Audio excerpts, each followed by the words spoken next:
Hello hi, welcome to my YouTube channel. आप सभी का होम साइंस दर्पण में वेलकम है। हम क्लास 9 की बुक कर रहे हैं और 10 चैप्टर हमारा कंटिन्यू है।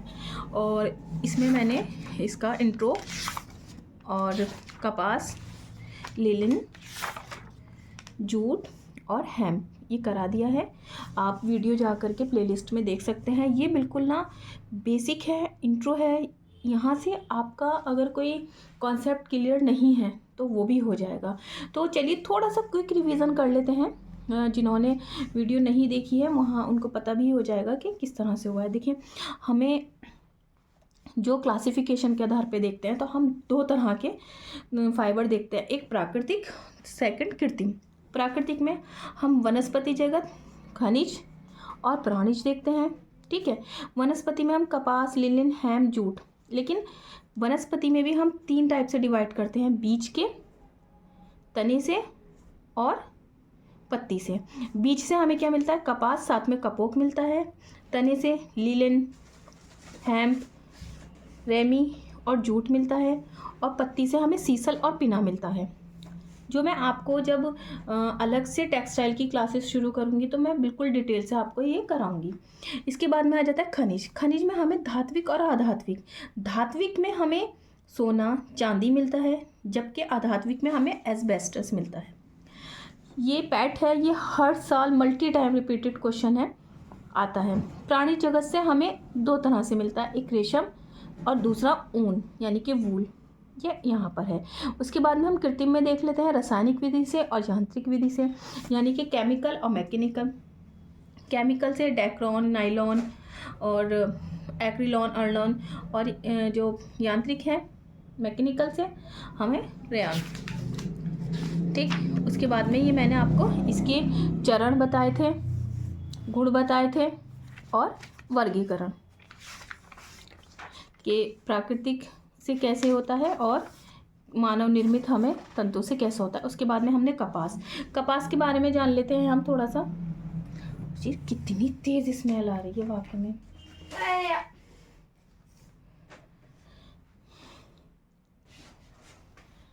कपास के बारे में जान लेते हैं। कपास, जिसे हम यूनिवर्सल फाइबर के नाम से जानते हैं, सेलुलोजिक फाइबर है, किंग ऑफ फाइबर है यानी कि कपड़ों का राजा है, ह्यूमन फ्रेंडली है, वाइट गोल्ड है। और अगर पेड़ की लंबाई के बारे में बात करें 3 से 6 इंच तक होता है। जन्मदाता भारत है। सबसे अच्छी जो कपास हमें मिलती है वो मिस्र से मिलती है। ठीक है, जलवायु हमें उष्णकटिबंधीय चाहिए।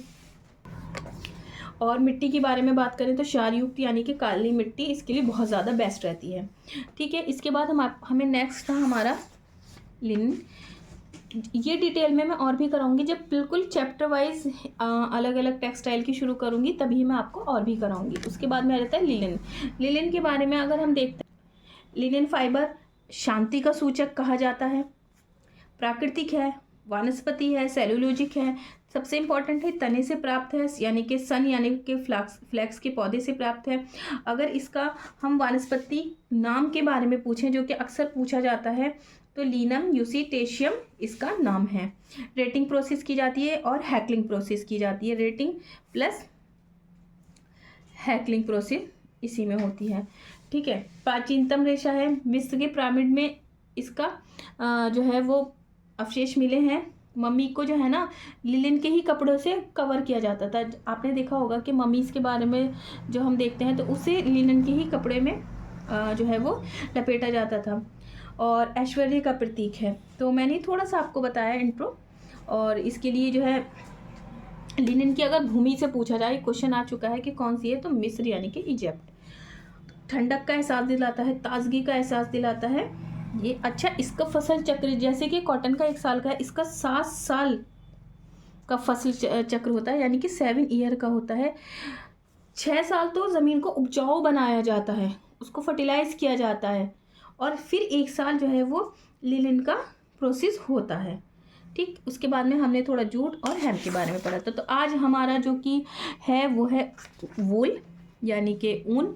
तो ऊन के बारे में पढ़ते हैं। मैंने आपको थोड़ा सा रिवीजन करा दिया है, और जितने मैंने आपसे ये छोटे छोटे क्वेश्चन बताए हैं उनको आप नोट डाउन कर लें, वो आपके आगे बहुत काम आएगा। ठीक है, नेक्स्ट स्टार्ट करते हैं।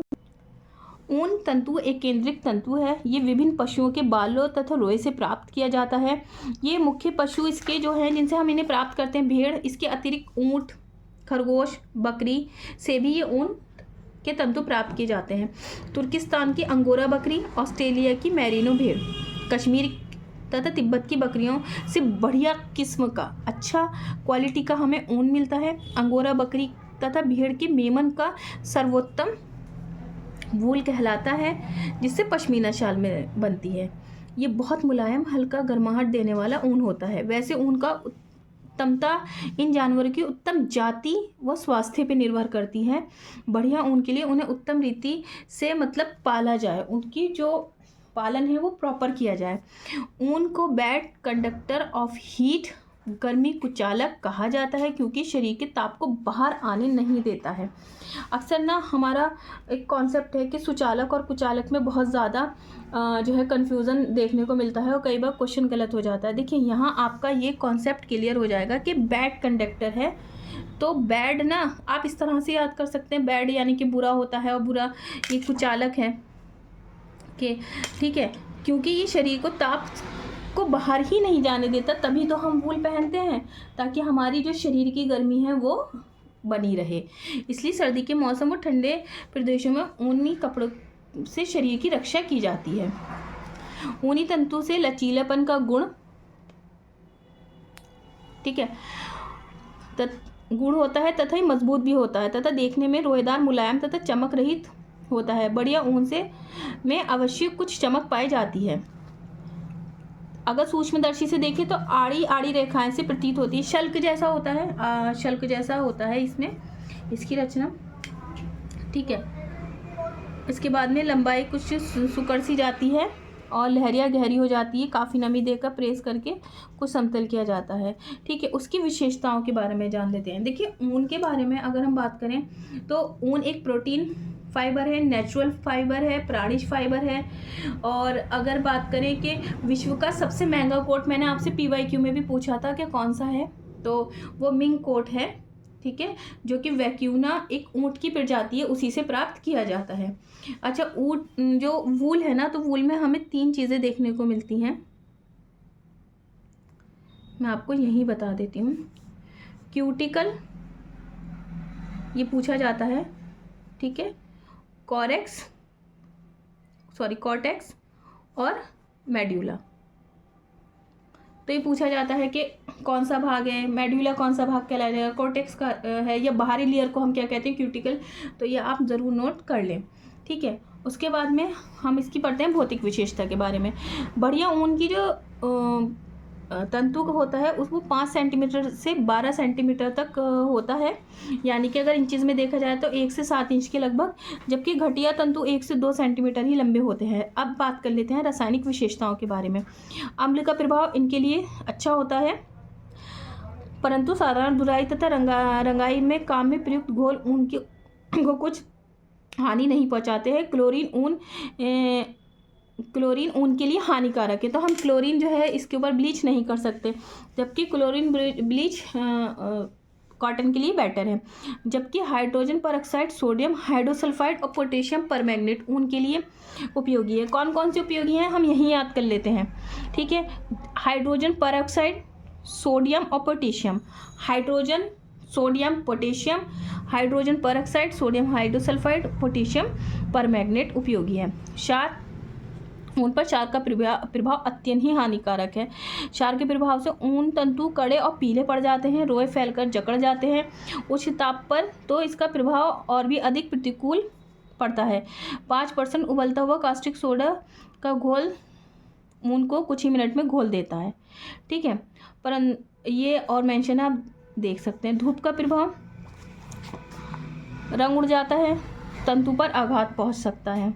वायु में नमी, ऊन वातावरण की नमी को शीघ्रता से ग्रहण कर लेता है, नमी का 30% बोझ ग्रहण कर लेती है, ठीक है। रगड़ से, गीले अवस्था में रगड़ने से उनके तंतु कोमल होते हैं, तो अगर बार बार उन्हें जब हम रब करेंगे तो उसमें उसकी जो सतह है वो खुरदुरी हो जाएगी, ठीक है। रंगों के प्रति आकर्षक, अधिकांश रंगों की शीघ्रता से ग्रहण कर लेते हैं। जलने पर प्रभाव, ऊनी कपड़े के टुकड़े जलाकर शुद्धता की जांच की जाती है।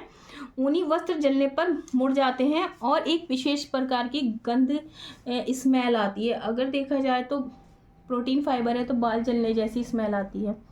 ठीक है। अच्छा, आपसे यही मैं क्वेश्चन पुटअप कर रही हूँ कि जो कॉटन है उसकी लॉ कैसी होती है, ठीक है, और उसकी स्मेल कैसी होती है, तो आप ज़रूर बताइएगा और मैं इसका आंसर नेक्स्ट वीडियो में आपको बताऊंगी। सूखे ताप का प्रभाव, ऊनी वस्त्रों पर अधिक गर्म आयरन करते हैं तो बाहरी परत ना नष्ट हो जाती है।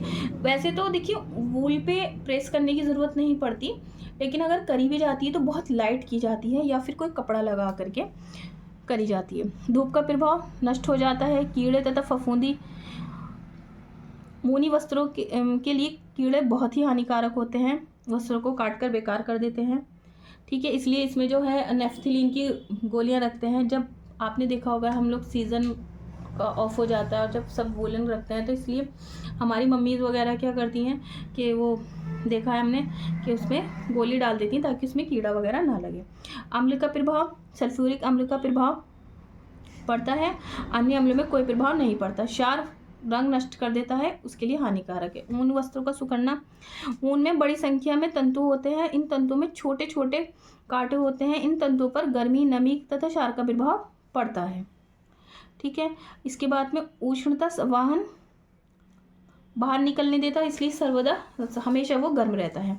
ऊनी वस्त्रों में मिलावट, ऊनी वस्त्रों में से एक धागा खींचकर बाहर निकालते हैं और धागा जहाँ से टूटता है वह सिरा नुकीला है या नहीं। यदि सिरा नुकीला है तो ऊन शुद्ध है, मतलब उसमें कोई भी मिलावट नहीं है। ठीक है, ऊनी वस्त्रों को जलाने पर ऐसी गंध आती है जैसे चिड़िया के पंख के बालों पर आती है स्मेल। सूक्ष्मदर्शी की सहायता से देखने पर रेशे गोलाई लिए होते हैं। ऊनी वस्त्र के टुकड़ा 5 से 6 मिनट तक सज्जी के घोल में डाला जाए तो वो गायब हो जाएगा। तो ये इसकी मिलावट के बारे में थोड़ा सा बताया है।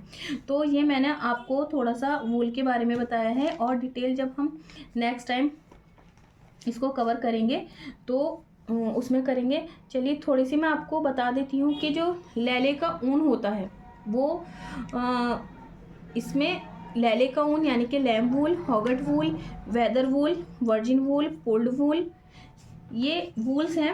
डेड वूल्स, फ्लीस और कॉटी वूल और टैगलॉक।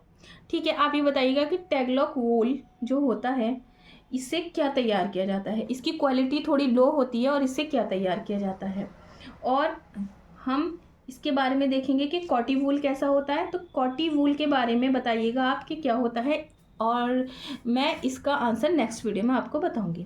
अब हम ले लेते हैं, नेक्स्ट है हमारा रेशम, सिल्क। सिल्क के बारे में पढ़ते हैं, थोड़ा सा सिल्क के बारे में देख लेते हैं। ये प्रोटीन जगत का रेशा है। ठीक है, प्राणिज रेशा है। बॉम्बेक्स मोरी कीड़े से प्राप्त होता है। कैटरपिलर प्रजाति का है। शहतूत की पत्तियां खाते हैं कैटरपिलर, ये मैं आपको थोड़ा सा बता रही हूँ। ठीक है, इसके जन्मदाता चीन है।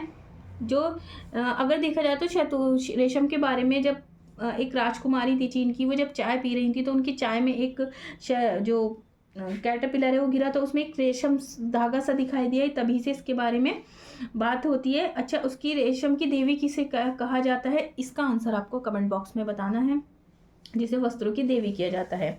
और रेशम के पालन को क्या कहा जाता है ये भी आप कमेंट बॉक्स में ज़रूर बताइएगा। ठीक है, और इसे क्वीन ऑफ फाइबर भी कहा जाता है। सिल्क में कौन सा प्रोटीन पाया जाता है, इसका भी आप आंसर ज़रूर बताइएगा। मैं आपसे जो क्वेश्चन पूछती हूँ आप उसका आंसर ज़रूर करें, इससे आप ही का रिवीजन होगा और आपकी स्टडी और मजबूत होगी। प्राणी जगत का प्राप्त होने वाला वस्त्र उपयोगी तंतु को हम रेशम कहते हैं।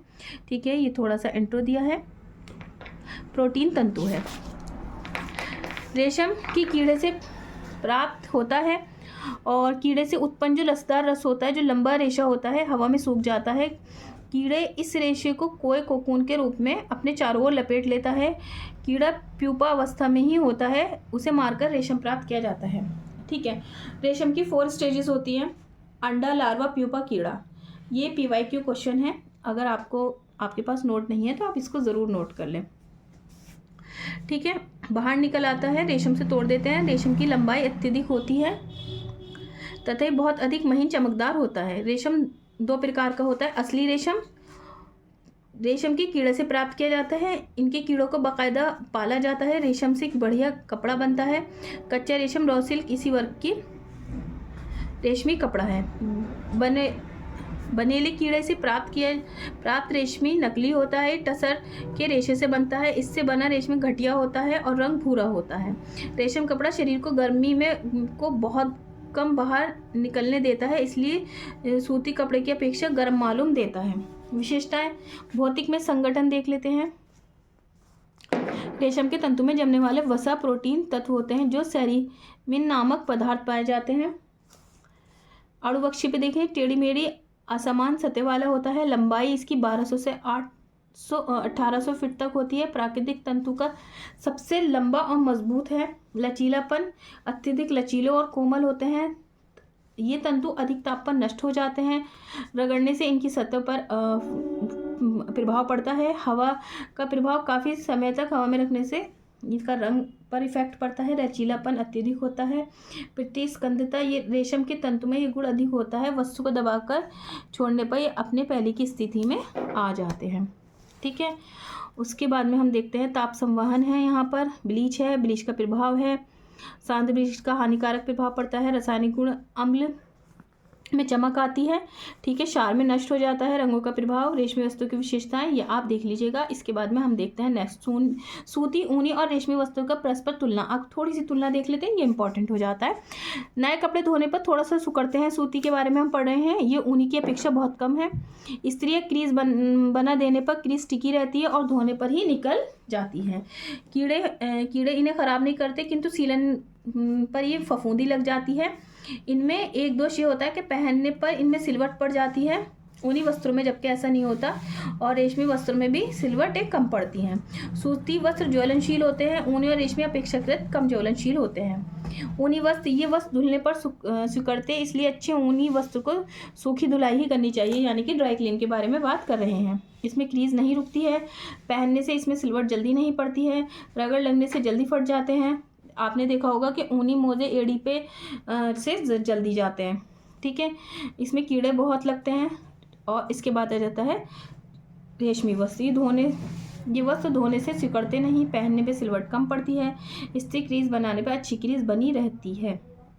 तो ये आज मैंने आपका प्राकृतिक जगत के रेशे करा दिए हैं। रेशे तो और भी हैं, जब हम आगे डिटेल्ड स्टडी करेंगे तो उसका स्टेप बाय स्टेप हम ज़रूर देखेंगे। आज मैंने आपको वूल के बारे में बताया, रेशम के बारे में बताया, थोड़ा सा मैंने आपको रिवीजन भी कराया है। जो जो क्वेश्चंस मैंने आपसे पूछे आप ज़रूर करिएगा और ये बताइएगा कि ये सीरीज़ आपको कैसी लग रही है। जिन लोगों के पास बुक अवेलेबल नहीं है और वो यहाँ से नोट्स बना सकते हैं, वीडियो पॉज करके आप रुक कर नोट्स बना सकते हैं। और आप मेरे चैनल को लाइक, सब्सक्राइब, शेयर करना ना भूलें। लोग देखते तो बहुत सारे हैं पर शेयर और सब्सक्राइब नहीं करते, तो प्लीज़ आपका मोटिवेशन मेरे लिए बहुत ज़्यादा इम्पॉर्टेंट है। मैं ये सीरीज़ कंटिन्यू कर रही हूँ, तो आपको कैसा लग रहा है अपनी राय ज़रूर कमेंट बॉक्स में बताएं। Thank you so much for watching video.